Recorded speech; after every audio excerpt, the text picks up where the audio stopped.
Also joined from Bahrain via Democracy Now! Video stream by Nabeel Rajab, the president of Bahrain's Center for Human Rights, facing possible military trial for publishing the photograph of Ali Sagar, a protester who died in custody. Can you tell us about the situation now, Nabeel? And are you yourself afraid of being taken like Zaneb's family? Well, as you know that I was referred to the military court or military prosecutor for publishing photos of someone who was killed by the interrogators by torturing him. And you know, government were trying to hide the crimes they've been committing in the past few months. And as you know, at least 30 people have died so far, and more than 3,000 people were wounded. And approximately we have 800 prisoners out of 500,000 population, and that's a high percentage. So Bahrain government, by blocking journalists to come inside Bahrain, by blocking website, by closing down the only independent newspaper, they try to make a guide. They want to make blockage on the news going outside to the outside world of the human rights abuse and violation. So my Twitter account and my Facebook account become one of the main place where people seek information among the journalists, among the human rights organization. And I have uploaded those pictures, and that's upset government because government don't want to show the crime they're committing.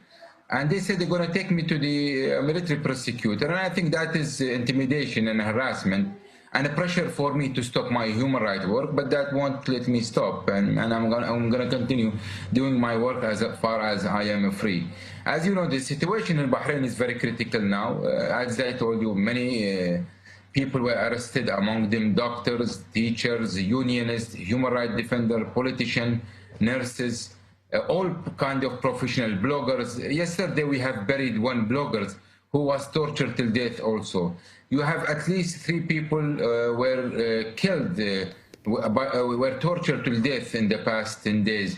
Situation inside the prison is very critical, and as you know, torture is a culture here in Bahrain prison, and many human rights organizations were talking about it before. Human Rights Watch, Amnesty International, and all IDH and the OMCT were always talking about torture in Bahrain, and they've raised their concern. I've sent many letters to the King of Bahrain to open an investigation on those allegations, but unfortunately none of these concerns, letter or report were even taken seriously by our government. So that is worrying us, and we believe that many of those in detention now are facing torture. At least we have a strong report that leaders, people in old age, 60, 65 years of age, they were tortured. Besides that, you have hundreds, if it is not thousands of people were terminated from work based on sectarian background in the past 1 week. And we have hundreds of people scholarship and were stopped. So they came back, they could not continue their school, as Bahrain government stopped their scholarship because they protested against the government and demanded democracy and respect for human rights. Hundreds of people in jail for practicing their freedom of expression. People are tortured for expressing their freedom of expression. Thousands of people sacked from their jobs, and you have the crisis getting deeper and deeper as many people lose their job.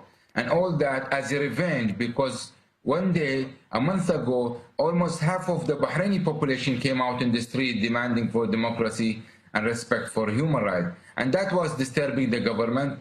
Government of Bahrain have invited other troops beside their own army to crack down the peaceful protests. It seems that they had the green signal from United States government, and the silence of United States government also strengthened the opinion that we have that they had a green signal from Obama administration.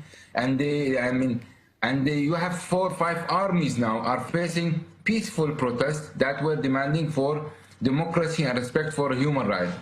A lot of casualties, a lot of dead people, a lot of injured people. You know that the hospital were occupied by the military since a month time now, and we cannot take any injured people, wounded people to the hospital. We treat them at home. We try to get as much medicine and spread it to the houses and stitching material for people wounds and and injuries to be treated at home, because once you take them to hospital, they will be treated bad, they will be tortured, they will be beaten, they will be arrested, or they will be disappeared. Very quickly, so the role of Saudi Arabia in all of this, U.S.-backed as well, and we only have 30 seconds. You know that any democracy here in Bahrain could have an impact on Saudi Arabia. And Saudi Arabia are very much afraid of democracy getting closer to its border. And Bahrain becoming a democracy means Saudi Arabia sooner or later. So Saudi is willing to pay anything, with any kind of cost, to stop any kind of democratic movement in Bahrain. And that's what they have done. They've sent their own army, cracked down the peaceful protests, and that's what we are witnessing today. Finally, the fact that the U.S. Navy is there, that the Fifth Fleet is based there, the extremely close relationship between Bahrain and the United States, your message for President Obama? Well, until recent month, I used to think it is a positive thing to have a strong relation with the United States. But now I realize it is difficult. It is not a positive one, because now we are not supported by United States for our democratic movement, because we have an American base, and our ruling family have guaranteed them that they will guarantee their interest, and they'll guarantee their military presence. And that's why Obama administration are not supporting us, but supporting the government. So this base is becoming too hard for us, too difficult for us, making our job more difficult.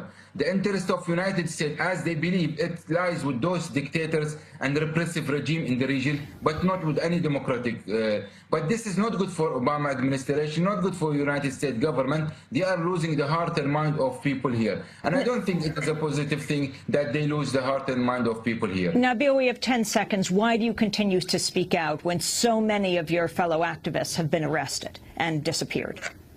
Well, I mean, this is the cause of the job we are doing, and I'm going to continue speaking till as far as I'm breathing, as far as my life, I'm going to continue doing. I believe in change. I believe in democracy. I believe in human rights, and I'm willing to give my life. I'm willing to give anything to achieve this goal. And this is very costly, and I'm going to pay that cost, whatever it costs. Nabeel Rajab, I thank you for being with us, President of Bahrain Center for Human Rights. Please stay safe.